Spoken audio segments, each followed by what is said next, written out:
Hello and welcome to day 4 of Champion. Today I'll be talking about tips for virtual roleplays. Before I begin, I'd recommend checking out the previous video as well as the competitive event procedures for district conferences if you haven't already. Okay, first talk about preparation for your roleplay.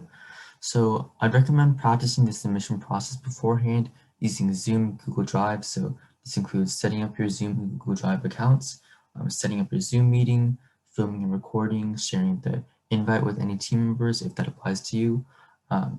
Let's see, downloading the video, uploading to Google Drive, changing the privacy settings, and anything else in between. So basically just practice the whole process so that you're familiar with it when you're actually doing a competitive event so that you won't be confused, you won't have any questions, and you'll know exactly what you have to do.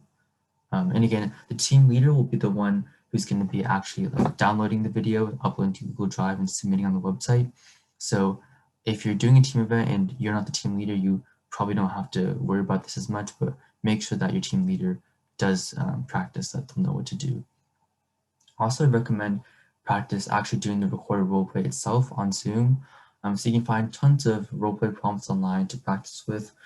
And you don't even have to do a roleplay necessarily. You can just do any sort of presentation or just talking to your screen. But the reason for this is that it may feel weird or uncomfortable to talk to a screen since it's different from what you're usually going to be doing in an in-person roleplay with a real judge in front of you, sitting at a desk on a chair and having the papers. So it may feel a bit different and it may throw you off. So doing these practice role plays and getting yourself into like the right feeling and presentation style can help you for your actual competitive event.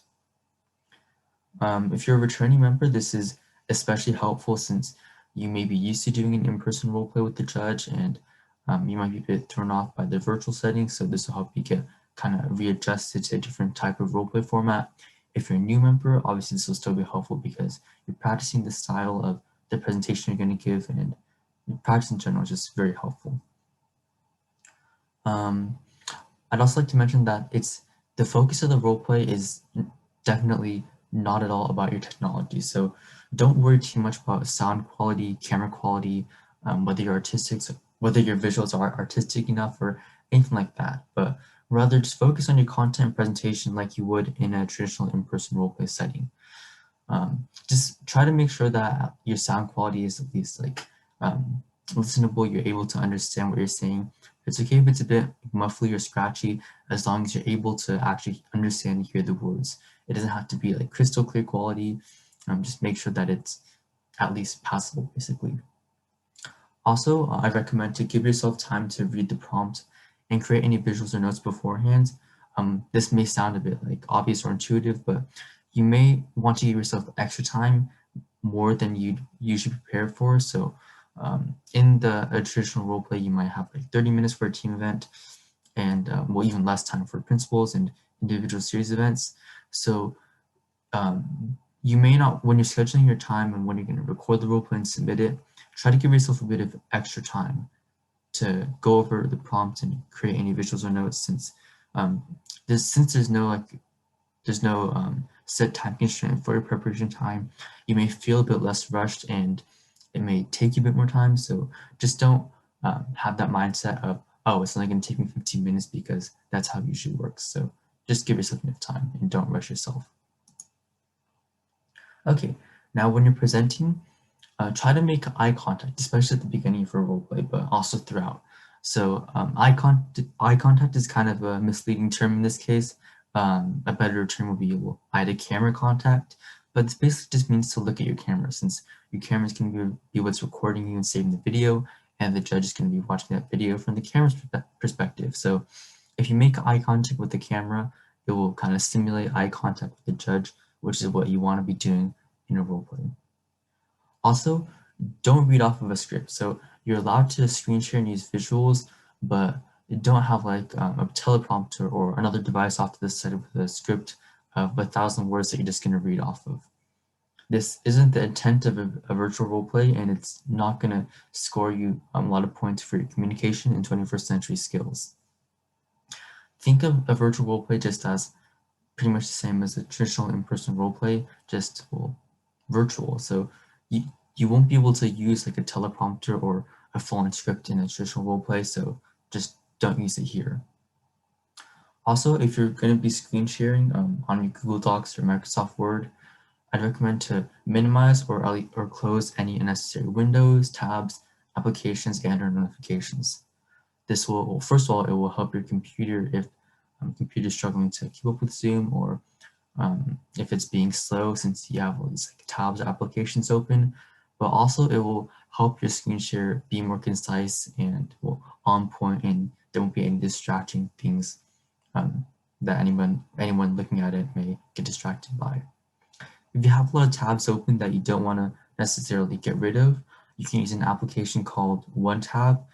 It's a Google Chrome extension that allows you to basically store tabs and close them for now, and then it stores like the URLs of them on there so that you can open them right back up later, just with like one click instead of having to copy and paste everything into a Notepad or Google Docs. So it's a really convenient way to close your tabs and save them for another time. Also, since you'll be required to be on camera for the entire roleplay, and that applies to every team member if you're doing a team event, try to have your entire face as well as like your shoulders and your neck in the camera frame when you're recording. There aren't really specific guidelines on like exactly what you need to have in the camera, since everyone's computer and setup may be a little different, but it's best to try to have like a lot of your upper body in the frame so that they're able to see you and you can make any like gestures or nonverbal communication that you're able to. Also, try to sit up straight and basically have good posture. Although a judge may not be able to see your posture through the camera, it's still good to kind of like use a good posture, because that's what you're going to be used to for a traditional role play or any presentation really. And sitting up straight can help you will pay attention, be more focused, speak better, and just give an overall better presentation. As for professional dress, I'd recommend still dressing how you would in a traditional in-person roleplay. So that may include like blazers, dress shirts, ties, blouses, or anything that you'd wear.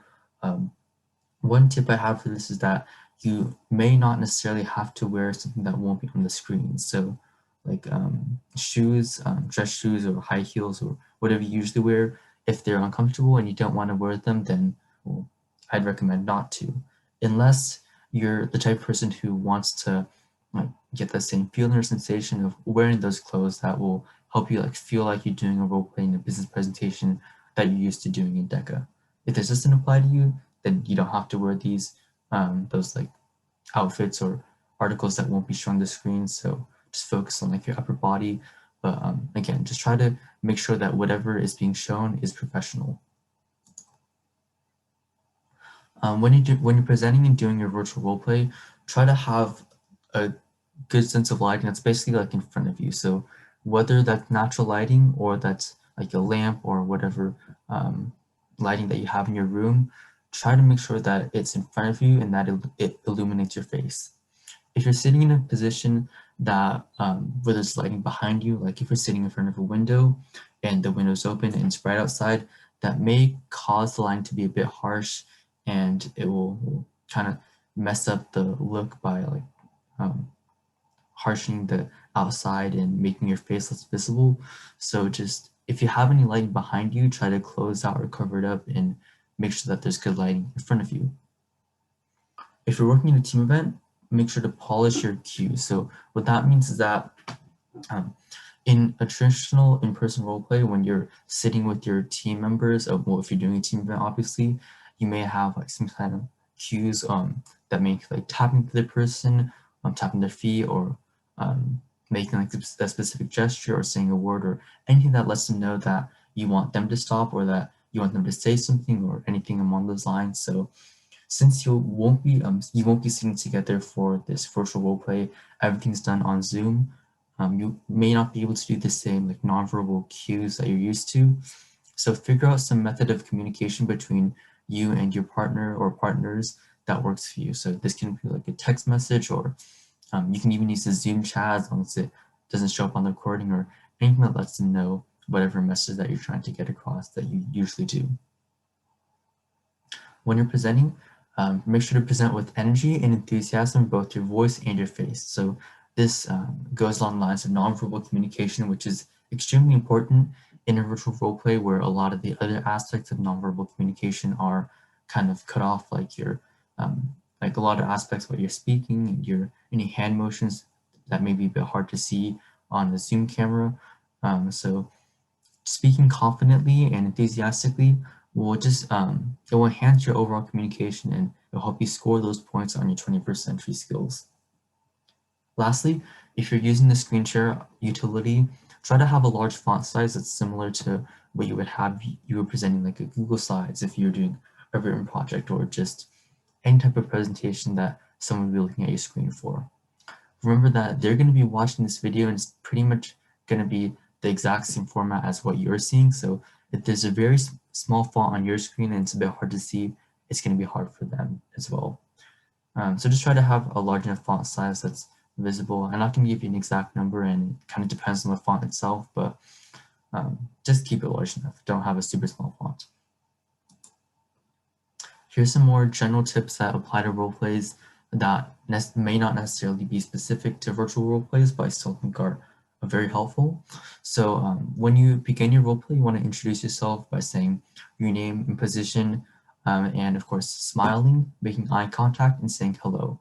Eye contact is especially important in this virtual role play. And again, by eye contact, I kind of more mean eye to camera contact, but utilizing these tips will help you start up strong and make a good first impression. Depending on your role play and what the prompt gives, the questions at the end of your role play may be incorporated into the prompt, and which means that you will have to incorporate it into your presentation. So at the end of, once you're finished presenting a role play in an in-person setting, usually the judge will ask you a few preset questions. And in a virtual role play, well, you won't be interacting live with the judge, so they won't be able to give you a question like that. So the prompt may give you a few questions that you have to implement into your role play. When you're doing this, keep in mind that you don't have to do it like at the end, like you would in an in-person role play. The timing isn't, unless it's specified, of course, but it may not be. So if the timing isn't specified, I'd recommend trying to blend and integrate it into role play like you would with the performance indicator, but make sure that it's clear and that you're enumerating exactly what the question asks for using the specific wording that they're using so that it's very obvious that you're answering the question so that you'll get those points on your rubric. Try to speak clearly, confidently, and conversationally. So again, this means not using a script, but rather speaking what you remember and what you have the notes on. So you can have a few like bullet points or kind of like general ideas that you use to tell yourself like what you're going to be talking about in the general topics and the flow of your presentation, but try to speak like you would in a traditional roleplay setting. Even though you'll be able to redo it and that volume isn't a huge issue like it normally would be, you still want to speak loud enough so that your judge is able to hear you clearly and try to speak in like a tone and everything like that that's appropriate for a business presentation. Like I mentioned earlier, you want to have a good introduction and conclusion. So I talked a bit about the introduction, and what the conclusion means is basically that you'll be wrapping your roleplay by, there are a few like methods you can use to wrap it up. Some people like to summarize everything they've said using like a graphic or an acronym or just saying everything that they already said and summarizing it briefly. You could schedule a meeting in the future with them. You could like mention to them that you're going to send them an email or anything like that. You can search up, like there's many examples and tips online on how to close and end a business presentation, which is basically what a role play is. But just because this is a virtual role play, that doesn't mean that you won't have to do a closing. So just keep in mind that you'll want to implement this into the end of your presentation. You don't want to try to rush too fast because they will cut you off. Well, technically they won't cut you off, but you have to be exactly 10 minutes or whatever your time frame is or less. So you can't be even a second over. So don't try to rush at the end to get your words in before the time cuts off, and make sure you have plenty of time to give your presentation and give your conclusion. Okay, and here are a few tips that aren't exactly related to any general topic that I still want to mention. So I kind of talked about this a bit briefly, but in a virtual roleplay, 21st century skills and nonverbal communication are very, very important. So a lot of the main methods of nonverbal communication you would have in a traditional roleplay setting are kind of limited. So utilizing your communication skills that you can through Zoom, like speaking clearly, speaking confidently, eye contact, are extremely, extremely important. And if you don't do them, there aren't really that many ways to get your 21st century skills points and your communication points. In addition, this is regarding testing, so not exactly role plays, but I still want to put this in there. The time limit for testing is a bit shorter than it usually is, so that may throw you off if you're used to having a long time to take your tests. It's going to be, I think, 60 minutes for 100 questions, which is a bit less than they usually give you. So be careful about that when you're practicing. Make sure you time yourself with this time limit instead of the normal time limit, and don't leave the testing window, the secure testing browser when you're actually doing the test, because if you do, it will kick you off the test, and well, you don't want that to happen. And again, I mentioned this in the last video a few times actually, but I want to reiterate here because it's very, very important. Give yourself plenty of time to submit. This means, again, more than just the 10 to 15 minutes of presentation time that you're given, but you have to include time for downloading the video, uploading the video, making the link, filling out any forms necessary, processing it on your computer, and all those other steps. So make sure to give yourself plenty of time. Don't wait to the last minute, because if you run out and you aren't able to submit on time, then, well, that's going to be a waste of your money and, well, the resources. So just don't do that. And another aspect regarding this bullet point is that you may encounter some technical difficulties during these periods of time, like if your Wi-Fi cuts out, or if your computer decides to restart or crashes or freezes. So these are just another set of reasons why you want to give yourself an extra bit of time, and you don't want to wait until the submission deadline. Okay, this wraps up today's episode of Jam Camp. Stay tuned for tomorrow's video regarding entrepreneurship. And if you have any questions, again, feel free to reach out.